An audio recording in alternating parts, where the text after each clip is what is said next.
Muhammad Azmi Al Hamid Saab. Thank you very much. You're welcome. You are welcome to Pakistan, and thank you for coming to our studio. When you are in Pakistan, you are our brother, we are your brother. But being in Pakistan gives you what kind of feeling? You see, when Pakistan was formed, Yeah. way back 1947, Yeah. the inspiration was very high. I was a kid that time. I was really following it. I don't know. I do not understand. The deep political side. So people in Malaysia or in that region knew that a country is born in 1947, Exactly. and that is Pakistan. That's right. So great. And the movement, the whole episode of people, going to Pakistan. Problems are there. The whole history is, I think you know better than me about, what happened until today. But the expectation is still there. Yeah. We are The still hopes saying, are here. you are the second largest Muslim country in the world after Indonesia. Yes. So being a status of country like that with huge human resource, and then you have Human resource, natural resource, huge potential. Exactly. Yeah, it's beautiful. I mean, every time I go to Pakistan, people are having, they are very envious about it. Why you don't tell me? Well, I want to go together with you. Pakistan is one of the destinations. I see. So I think to answer your question, yes, to me, Pakistan. Now I always tell people, Pakistan is part of me. Pakistan is in my blood. Whatever happened to Pakistan, we always pray that Pakistan will be strong, and we should always try to forge the relationship so that we have this strength of the Ummah demonstrated by these two countries. Malaysia is a small country. It's not, we can't do much, but the spirit of togetherness is there. Pakistan will always be our, very close brotherhood of the Muslim. And similar is goodwill about Malaysia and Pakistan. When Malaysia is talked about in Pakistan, I honestly never heard anything negative about Malaysia. Malaysia is very proudly, we call it or we associate it as the Muslim country, but there are other minorities even in Malaysia. Your religion is Islam, official religion is Islam. So how is this coexistence of different religions in Malaysia? Yeah, it's very unique. I mean, we are now 67 years of independence. They were, in let me go back to the history. We were colonized for 446 years by 4 powers.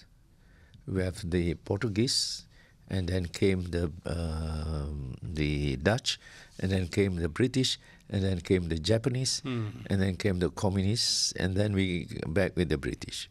So 446 years. Why do I quote this? It's because the process of decolonization has impacted us a lot, because we were polarized. When the colonization brought in the Indians from the Indian country to work, and then the Chinese came also.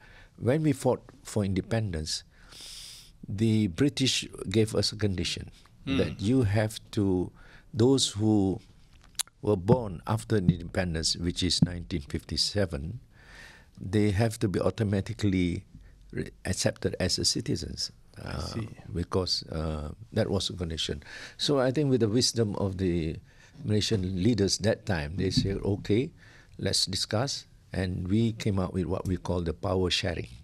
But when we developed with the sharing power, there are problems. Of course, it's not everything is smooth. Yeah. But we sailed in a very smooth way that, we had the education, we gave everybody the right for education. They even have a Chinese school, they have got a Tamil school. I see. We tolerated in that sense. Yeah. And then there was this experience of, there was an economic fallout that time. And we saw that the original people of Malaysia, the Malays, were backward. So we decided on what we call the economic policy that give some quotas for the Malays ethnic. Let me just cut short this story. So as we evolved from an agriculture country and then a manufacturing country and a trading country, the wealth of the country was in a way fairly shared by all. There are some questions not really resolved. How Malaysia became so rich? Well, we were not rich in that sense, but resources are there. Yes. And then we'd really go for the human development. I see. Make sure that everybody. So the first step was to enrich your human resource. Exactly, that was the focus. I see. So as agriculture to manufacturing and manufacturing now trading, we upgraded the quality of the human resource. The basic question to ask: how do we become like this? That you say this. That is the question. Well, there are so many key words in the Malaysian development. We are a multi-religious country. We are a multi-racial country. Yeah. The makeup is almost 69% are Muslims. Yeah. And then we have like 20% Buddhists, and then we have Christians, we have Hindus. The policy was in a way, there's many, of course, the implementation was not fully smooth, but it was a policy that I think was for the betterment of Malaysia. So every race felt comfortable that they are not denied. Again, that's a coexistence. Yeah. But unity in the Muslim world has been a problem. For example, I gave you an example. Pakistan and Afghanistan share borders. But the terrorists based in Afghanistan, they have safe haven there. They have sanctuaries there. They have the protection over there. They come, they target Pakistani soldiers, Pakistani security forces, Pakistani citizens, and go back in the same safe havens. How Pakistan can solve this problem? How largely this problem can be removed? Our methodology in Malaysia, we have this problem, the border with Thailand. So there's so-called separatist group. They also have sanctuaries in Malaysia. So Thailand is always saying, look, we cannot tolerate it, and we're trying to deal it. So when I'm part of that negotiation for peace, I came up with this, let's develop what we call the border economy. So you have Pakistan, Afghanistan. Try to see the potentials of the border areas. Economy, I see. so that the people will then resist this kind of group. I see. It's not only Pakistan as a government has to do it, but it's also at the population level. So if that formula that we're doing can be replicated, try to focus on the socio-economic development at the border. If a government sitting back in Kabul, if that endorses such attacks and resists any action against them, then how can these border areas development that can solve the problem? Yeah, that is right. We really have to, engage with Kabul. Okay. Now, I think Kabul is in quite a very difficult situation now. While they are trying to, make developments of their own with their own system, having their own policy the way they think, which Malaysia is engaging with them. Yeah. So I think we are trying to make them more rational. Look, you cannot go far if you have this kind of thing. So we are engaging with Kabul, and we'll try to also tell them, you have to be a strong neighbor with Pakistan. Yes, you allow this, then you can't move. And well, my personal engagement with Kabul through their embassy in Kuala Lumpur, he seems to be very rational. He says, yes, there's a problem there. So I think the discussion, the engagement, the negotiation has to go on, while also, as I said, try to see whether we can go through this process of development at the border area. Yeah. Very right, sir. Very nice idea. It's a Islamic brotherhood that whenever there is we have to take a position in the world, about the issues that we confront in the world. Kashmir has been bleeding since 77 years, and the people of Kashmir, they have been pleading, and they want their promises fulfilled with them. So how Your Excellency looks toward their problems, and how Malaysia feels about their problems? Kashmir is a home word or house words of Malaysians, especially Kashmir has been one of the most beautiful place in the world. So it's not alien for Malaysians to know about Kashmir. नादरीन break लेते हैं, break के बाद जब वापस आएंगे, मुसलमानों की बात हो रही है, गज़ा में, फ़लस्तीन में बड़े मज़ालिम हैं, मैं उस पर बात करना चाह रहा हूँ, लेकिन एक छोटी सी ब्रेक के बाद stay with us. Welcome back Nadreen, आप रूबरू प्रोग्राम देख रहे हैं। मलेशिया से आए हुए एक स्कॉलर हैं जो कि मलेशिया की इस्लामी मुशावरती कौंसिल के सरबराह हैं, मोहम्मद आज़मी अल हामिद साहब हमारे रूबरू हैं आज। We were talking about the problems of Muslim. We were talking about problems of Pakistanis from Afghanistan. But, this problems of Muslimhood, if that's expanding, the Muslim states usually do not patronize violence or extremism or terrorism against any other segment of society, anywhere.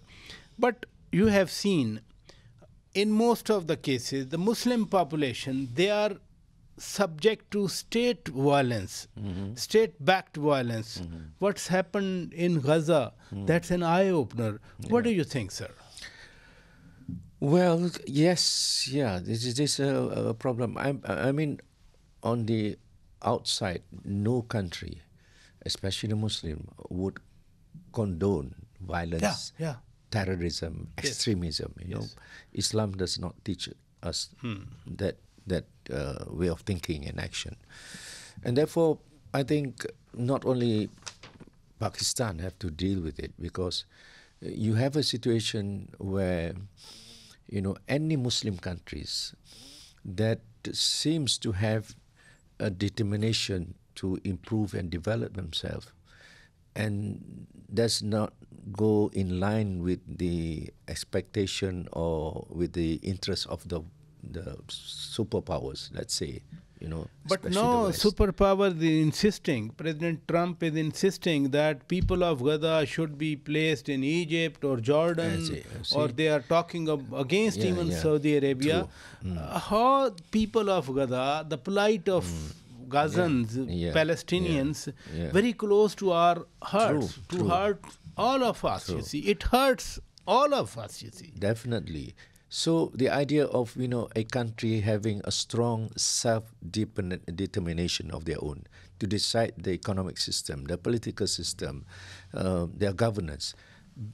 Any country that they seem to be able to to stand on their own, to say no to superpowers, to go against the superpowers, they will then do all these kind of things, even to fund the extremists, even to create this. We have the ISIS, we have the Daesh, and all we know is that they are funded, they are supported by them to destabilize the Muslim countries everywhere. They do not allow any Muslim countries to be strong.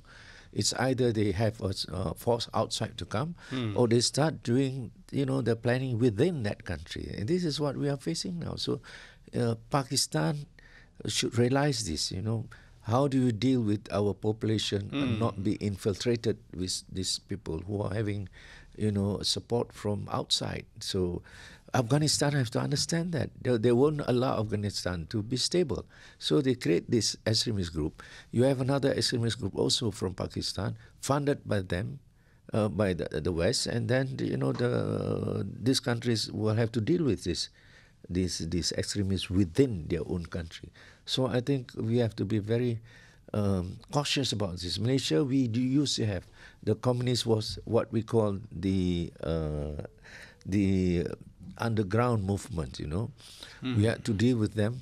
Finally, in 1956, we decided to have this dialogue with them so that this radical group can be dealt with. I think that should be the a theory or the method of de-radicalizing our own people, because they are very easily, with all the technologies we have now, influenced by all these messages, from their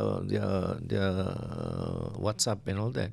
So I think as a policy matter, I think number one is to go to the root cause of this. Try to understand who created this, why this kind of thinking is happening. We have to deal with that.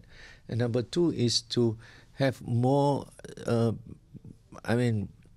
trying to see our own people to understand that Islam rejects this kind of thing, We have been telling. But when something is imposed upon Muslim populations in the world, I'm putting the example of Gaza.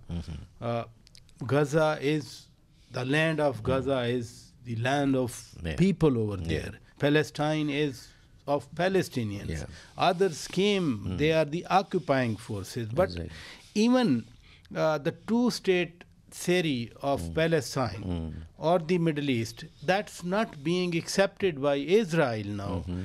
I'm trying to get your opinion or the feeling of people in Malaysia, how this Gaza crisis will be solved. Well, I think, with how the things are developing now, it's very, very clear that Israel, since the Oslo Accord, has already, they were playing time. So Yasser Arafat thought, Israel was honest. So but it turns out that Israel themselves do not want this so-called two-state solution. So we in Malaysia knows that the only way to resolve this is to recognize the Palestinian statehood. As number one. Right. Number two is, dismantling this occupation. How can we do that? Because Israel's existence is purely supported, and because they are strong, because they are supported by the United States, especially the United States, other than is the UK and the rest. So we have to deal with the superpowers, that Israel will be a real burden on you. They are supplying arms. The whole tax money of the Americans are going there unnecessarily, and they're going to suffer. So I think the Malaysian feeling is that, number one, the Ummah has to really be united. That's the bottom line. It's just a bottom line. Exactly. Unless we do that, because we know that Israel knows about the division within the Muslim countries, that they cannot get things together. Maybe rhetorics. They say, okay, we reject this thing, or we protest against what's happening in Gaza. But to act, when it comes to action, real action, for instance, Malaysia, we propose to expel Israel from the United Nations. It's a very strong suggestion. Nobody suggests that. Anwar Ibrahim told that in the meeting. But they didn't agree. So that's the problem with the Muslim. When it comes to action, there we are. We can't resolve this. How Malaysian government or the people of Malaysia or enlightened people like yourself think about President Trump's policies toward this region? He sees everything as a real estate. He sees everything as a property, as a business, everything. Developer. You now know Trump. He's not only he is predictable in actual fact. People say we don't know. Biden, he looks soft, but he's more predictable. But this Trump is much more predictable, because anything that you deal with him, he has to look in dollars and cents. So he's coming with this crazy idea. He says, I want to take over Gaza. We develop, and then we get companies to come, and there you are. We don't allow the Gaza people to come back, right of return. They have to go out. So this is, it is atrocious. It is, it is against international law. And therefore, the Malaysian people, we are going to have our demonstration this coming up Friday. And I launched And probably I take this opportunity. I've already launched a global action for a World Day of Action on Gaza on the 2nd of March. I want all the cities of the world to express, whether you go to the street or you express in any way, say that we cannot accept this, and the theme is Gaza is not for sale.